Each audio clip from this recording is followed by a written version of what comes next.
Dans cette vidéo, je voulais vous parler d'un sujet qui me tient à cœur, c'est la routine matinale. C'est vraiment quelque chose que j'ai mis en place dans ma vie depuis maintenant 2 ans. Elle a beaucoup évolué avec le temps. Et du coup, dans cette vidéo, je vais vous expliquer déjà pourquoi pourrait être une bonne idée pour toi de mettre en place une routine matinale, quels sont les bienfaits et justement comment la faire. Donc, qu'est-ce qu'on pourrait mettre dans cette routine matinale en fonction de chacun. Donc c'est vraiment quelque chose que tu vas devoir travailler, voir ce que t'aimes pas, etc. Déjà, je sais pas si vous avez remarqué des fois, tu vas te lever, je sais pas, tu vas regarder ton téléphone, il y a un message bizarre ou une mauvaise nouvelle ou un petit truc, hein. Mais ce petit truc qui est normalement insignifiant fait que tu vas passer une mauvaise journée.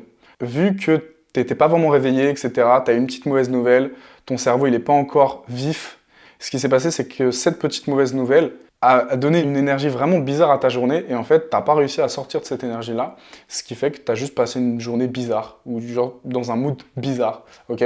Et donc, c'est vraiment ce qui se passe avec cette routine matinale. Le but, c'est justement de démarrer ta journée avec une énergie de fou sur déjà une victoire personnelle, faire des choses qui sont bons pour toi, qui vont aussi te permettre à ton corps et à ton cerveau de se réveiller normalement, de ne pas être surstimulé dès le début et pour pouvoir justement commencer ta journée sur une énergie positive. Okay, donc il y a une citation que j'aime bien qui dit que pour réussir son année, il faut réussir ses mois, pour réussir ses mois, il faut réussir ses semaines, pour réussir ses semaines, il faut réussir ses journées, et pour réussir sa journée, il faut réussir son matin.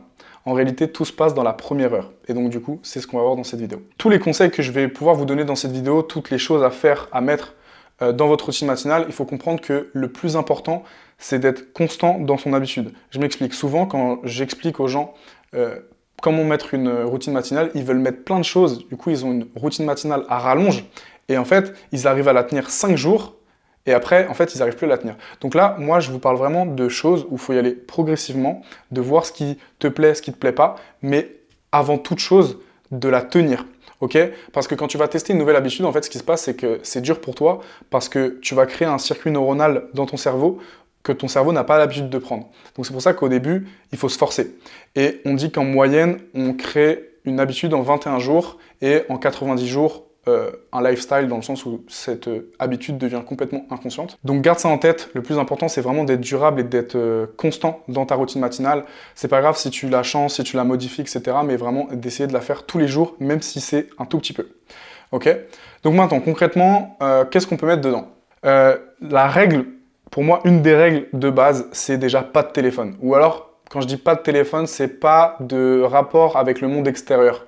Si par exemple, tu as ton réveil sur ton téléphone et que tu arrives juste à le désactiver et pas directement scroller sur Insta, en vrai, c'est bon. C'est surtout pas d'interaction avec le monde extérieur. Donc moi, je préfère juste l'enlever. Si jamais tu as vraiment du mal avec ce genre de choses, ne pas aller sur ton téléphone directement après le réveil, je te conseille de t'acheter un petit réveil, ça coûte 2 €, et ton téléphone, tu le mets directement dans une autre pièce.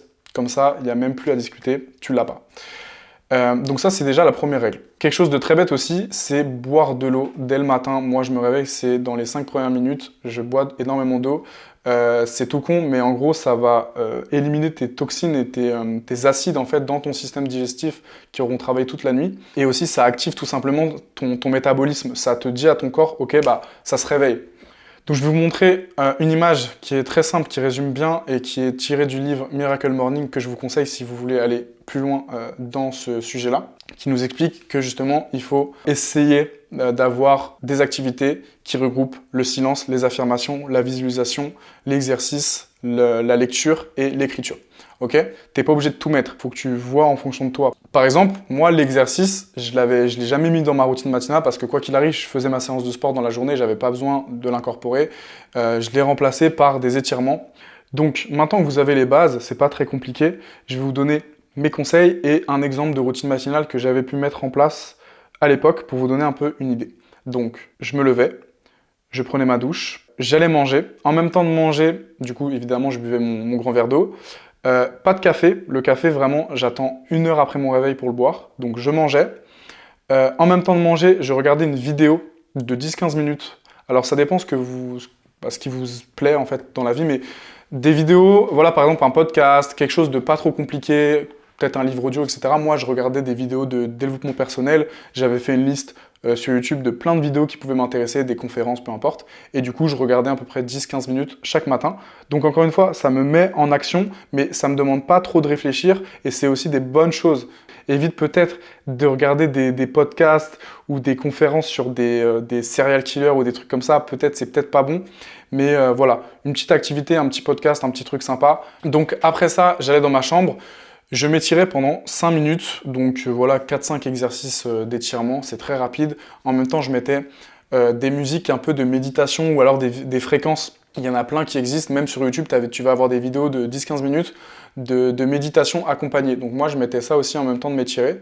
Ça me permettait de me vider la tête, ok, et en plus de ça, de réveiller mon corps. Quand tu dors, tes vertèbres, elles se tassent, vraiment, elles se tassent énormément. Et le simple fait de s'étirer, pareil, ça réveille ton corps, ça l'entretient. Et c'est d'ailleurs aussi pourquoi il faut pas, quand tu te lèves, prends conscience de, genre, pas te lever d'un coup. Essaye de vraiment prendre soin de ton corps. Et donc moi, souvent, je me mets juste sur le côté et je me lève tranquillement. En fait, ça t'évite d'avoir un choc et que ton cœur, il batte pour rien, en fait.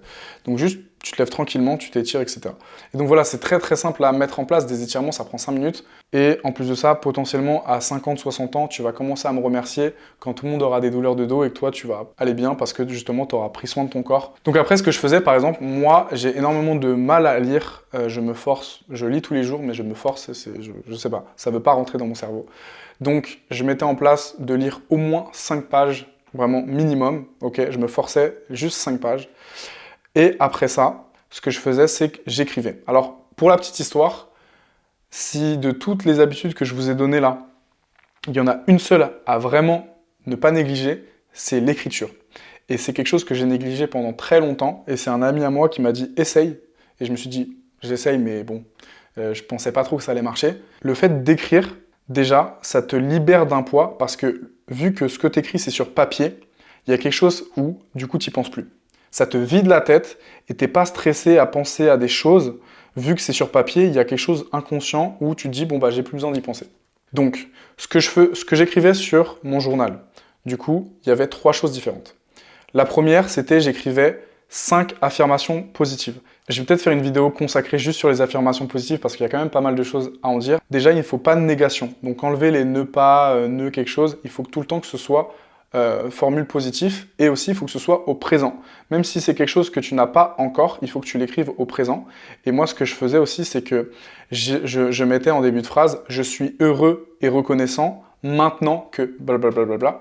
Donc par exemple, je sais pas, si tu veux être médecin, je sais pas, peu importe ce que tu veux faire, et que tu es juste dans ta première année d'études de médecine, tu peux écrire « Je suis heureux et reconnaissant maintenant que je suis médecin », etc. etc. Donc voilà, moi j'en écrivais 5, ok. Ça alternait, voilà, j'en avais peut-être 15 et du coup je changeais un petit peu en fonction de mon mood. Donc affirmation positive. Après, j'écrivais 3 choses que j'allais faire dans la journée, ok. Pareil, ça prend 2 secondes, ça peut être ranger sa chambre, ça peut être travailler, ça peut être envoyer un CV, travailler sur un projet, peu importe. Note 3 choses à faire dans ta journée, ça va te lancer déjà vers une direction. Et dernière chose, et justement ce que je disais tout à l'heure, j'écrivais tout ce qui me passait par la tête, ok. Par exemple, il y a des fois où j'écrivais rien, genre une phrase ou peu importe. Ou des fois, je me réveillais, peut-être j'avais fait un cauchemar ou ce genre de choses. En fait, tu te réveilles des fois, tu sais pas pourquoi, tu te réveilles dans un mauvais mood. Et donc là, à ce moment-là, des fois, ça pouvait m'arriver d'écrire des pages entières. Okay, j'étais inspiré. Donc je notais. Et en fonction des jours, ça changeait. Donc pour résumer, affirmation positive, 3 buts à faire dans la journée et juste écrire ce qui te passe par la tête. Et donc là, ma routine matinale était finie. Et je pouvais commencer ma journée tout simplement. Maintenant, je vous ai donné des exemples. Le plus important, c'est de le tenir dans la durée. Donc, moi, ma routine, elle durait à peu près 1 heure, ok. Et si c'est trop long pour toi et que tu te rends compte au bout du 4e jour que tu vas pas réussir à la tenir, enlève des choses. Le plus important, c'est d'être constant. Je me répète, si tu fais ta routine matinale et qu'elle est parfaite, mais tu la tiens que 7 jours, ça ne sert à rien du tout. Je préfère juste, à la limite, que ta routine matinale, elle dure 5 minutes, mais au moins que tu la tiennes dans le temps et dans la durée, ok? La routine matinale, pour moi, c'est la seule habitude que tu dois vraiment garder, parce que c'est cette habitude-là qui va te permettre de respecter les autres. Et je m'explique. Souvent, dans le fait de travailler, dans le fait de faire quelque chose, le plus dur, c'est de démarrer, c'est de commencer. Et donc, c'est pour ça que la routine matinale est super importante, c'est parce que c'est la première heure de ta journée, c'est ce qui va donner l'énergie à tout le reste.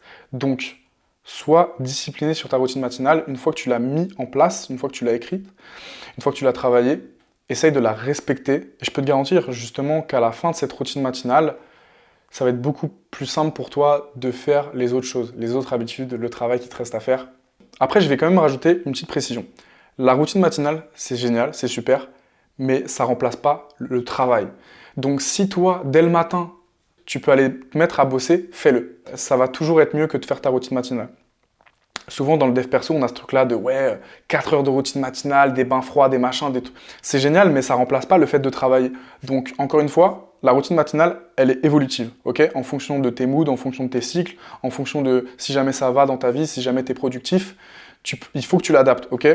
Moi, dans des phases où je travaille énormément, où je sais que c'est simple pour moi de me mettre au travail, bah ma routine matinale, je l'ai pas en fait. Je me lève, je me prépare, je mange, mais je vais bosser directement. Mais justement, il faut être conscient de ça et en fonction des cycles, parce qu'on peut pas être tout le temps au max, on peut pas tout le temps être motivé tout le temps, ça n'existe pas.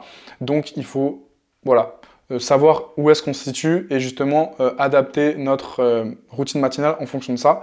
C'est tout pour cette vidéo. Si vous voulez aller plus loin, encore une fois, je me répète, lisez le livre Miracle Morning. Donc voilà, j'espère que ça t'a plu, j'espère que tu as pu apprendre des choses. Essaye de mettre cette routine en exécution, c'est super important. Et d'ici là, prends soin de toi et n'hésite pas à t'abonner, ça fait toujours plaisir. Je vais essayer d'envoyer de plus en plus du contenu un peu comme ça, de plus-value. Et je te souhaite une très bonne journée.